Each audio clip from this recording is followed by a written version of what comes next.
Weather is brought to you by your locally owned Midas in Belleville, Brockville, and Kingston. With the industry's best warranties and over 1,000 five-star reviews, come and experience the Midas difference.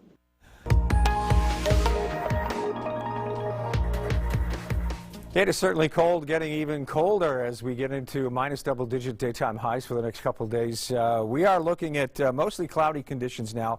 A few flurries tonight and throughout the day tomorrow. We'll see that 30 to 40% probability rise to 60% tomorrow and then diminish again. Partial clearing. We're probably going to see mostly cloudy conditions with that small probability of flurries Thursday and Friday. As long as that west wind is whipping across Lake Ontario, you always have that risk of a lake effect flurry or squall, but the probability has diminished. We see some partial clearing Sunday. That's going to eventually cause a shift in temperatures, milder temps for Monday, back to a seasonal level, and then even milder as we roll into Tuesday. We may start to see mixed precipitation. Next week, we could be as high as 3 or 4 Celsius for daytime highs again. So a lot of that snowpack you're seeing now could dwindle. -8 for highs in Belleville, Kingston, Brockville today. A -8 in Smiths Falls. And Ottawa had a -9 along with Peterborough, Oshawa, and Toronto today. So everybody's below normal at that -9 now in Kingston, feeling like a -18 thanks to those westerly winds gusting to 41 kilometers per hour and a bit of cloud out there. Just a trace of flurries today. We actually had some sunny periods. It was nice to see that, and we've gained a couple more minutes of daylight as well. So the reason you're getting these on and off flurries throughout the day today and that probability increases tomorrow is 2 elements. You've got that westerly flow across Lake Ontario, and that 30 to 40% probability of flurries is closer to the lake. As you get farther away from Lake Ontario, the probability drops. However, we do have some troughing and a low moving through over Thursday, which will increase that 30 to 40% up to about a 60% probability late Thursday, though. The probability dwindles. It's all because this westerly flow across the lake is sort of meeting up with these 3 lows that are moving up along the east coast. They're likely to form into one big low and clobber Atlantic Canada. The last system that brought us snow is now up there, and parts of Cape Breton looking up to 30 centimeters of snow, and parts of Newfoundland up to 50 centimeters of snow. They just keep getting hammered. Everything we get, they get like 2 or 3-fold as everything gets organized and they pick up that ocean water. Yeah, they get ocean effect. We get the lake effect off Lake Ontario. They get the ocean effect, which is a little more powerful. Here we are with, yeah, a little bit of flurries tonight, but that probability grows tomorrow as that westerly flow meets up with those lows that are sort of moving. So we just sort of get brushed by an effect from those lows off the east coast, but not really a big factor. Then we see some partial clearing. Then the cloud rolls in Friday, much colder temperatures too, and we are looking at an eventual rise, all because of the polar vortex, this colder air. A lot of people ask me, what the heck's a polar vortex? Well, here you go. Polar vortex is this area of cold air in the North Pole circulating, spinning around. It's often the mother of weather systems, sending them our way. And what happens is when that jet stream is pretty stable and it's running as it should, everything's fine. And you know, Mother Nature keeps that cold air in the north. However, as soon as that jet stream, it gets a little weak in spots, it starts to drop to the south, we get swaths of this Arctic air that drops down, and that's currently what we're feeling, and those temperatures are going to get even cooler as it shifts and moves in a little closer. Over Friday and Saturday, we will reach our lowest temperatures this week. That'll lead to some freezing spray off Lake Ontario, and of course Prince Edward County, which juts out into Lake Ontario, is going to feel more of that lake effect snow, so they're still under snow squall watches, which could be upgraded to warnings at any time. Belleville, a high -4, mix of sun and cloud tomorrow, and a 60% chance of flurries.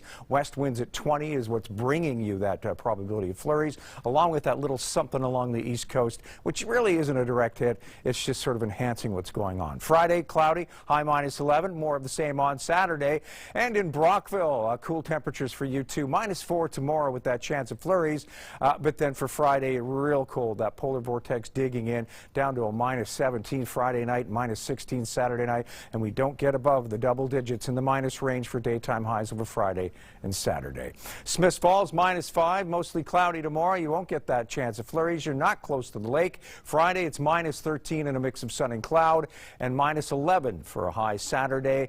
Cloudy conditions.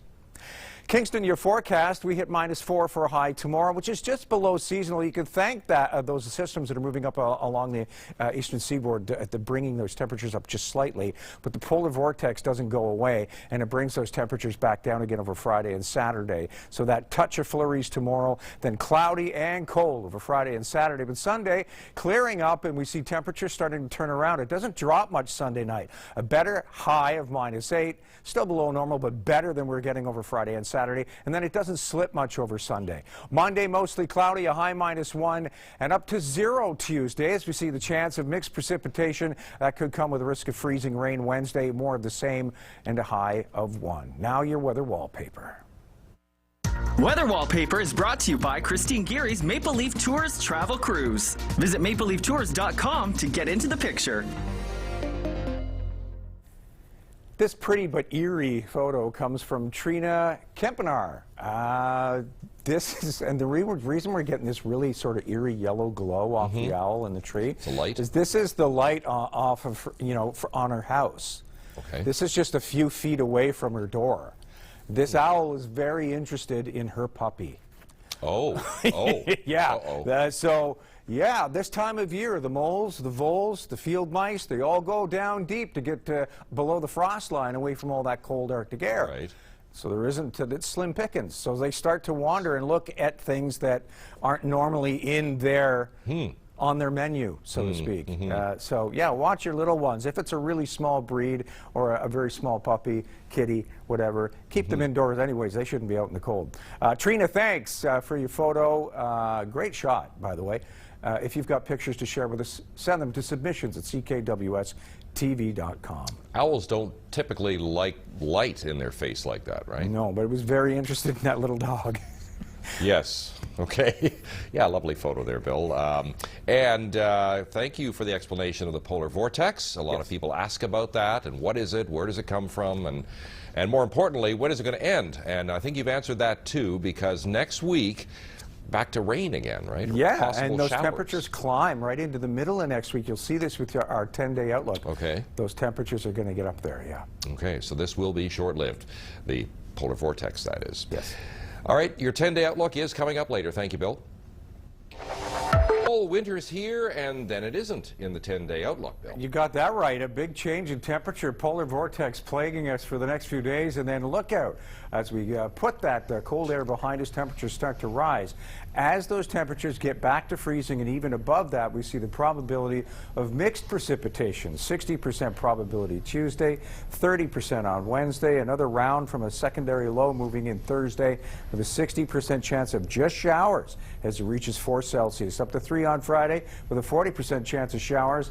As it slips a little bit on Saturday, a high of only 2, we see a 40% chance of showers, which could turn to wet flurries by the evening as temperatures drop. So yeah, a big change in temperatures. Yeah, just, have to pencil in Sunday perhaps for tobogganing day, because Yes. it's not like brutally cold and it's not warm yet. Yes. So you can hit the slopes. Right, Shauna? I think that'll be the day when they are very busy. I bet you Fort Henry Hill is going to be packed on Sunday. Are you going to get your GT racer out, Shauna? You bet. Watch out for I me. can see Shauna going down the Yeah, hall in a I'll GT racer. paint for some sure. flames on my helmet. You won't be able to miss me. And then lots of rain right after that. Yeah. We'll be right back. You're longer watching CKWS News at 11.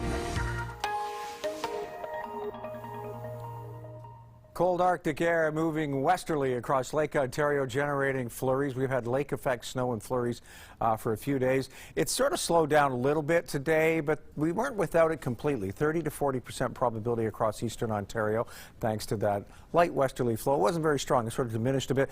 It's picking back up again. Tomorrow we could see another 60% chance of flurries, all due to some troughing and a low that's actually pushing through the region. It will fizzle out quickly, but be replaced by 3 lows that are moving up along the east coast, and they're pushing the snow our way in a small way. Most of the active weather associated with this triple low will head off to Atlantic Canada as it sort of forms into one cohesive low, but we're going to see some cloud coverage and a chance of flurries through the day tomorrow. Cold air continues to dominate as hot ridges of high pressure keep pumping in that Arctic air.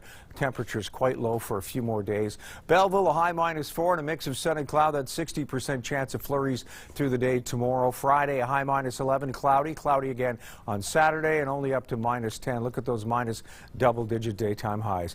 Brockville, a high -5, and you've got a good 80% chance of some snow tomorrow, all because of that low that's moving through, and those three lows that are sort of absorbing that energy from the first low as they move up to Atlantic Canada.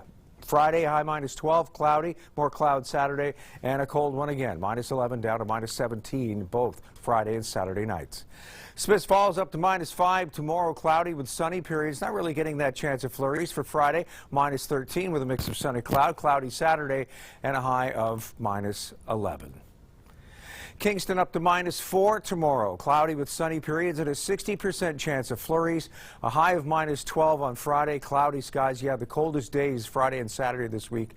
And then we start to see things change as it clears up Sunday. We see a shift in temperature. A high -8, a little better, and it doesn't drop much that night. Then we're up to a -1 on Monday with mostly cloudy conditions. And as we see daytime highs hovering around the freezing mark Tuesday and Wednesday, mixed precipitation returns.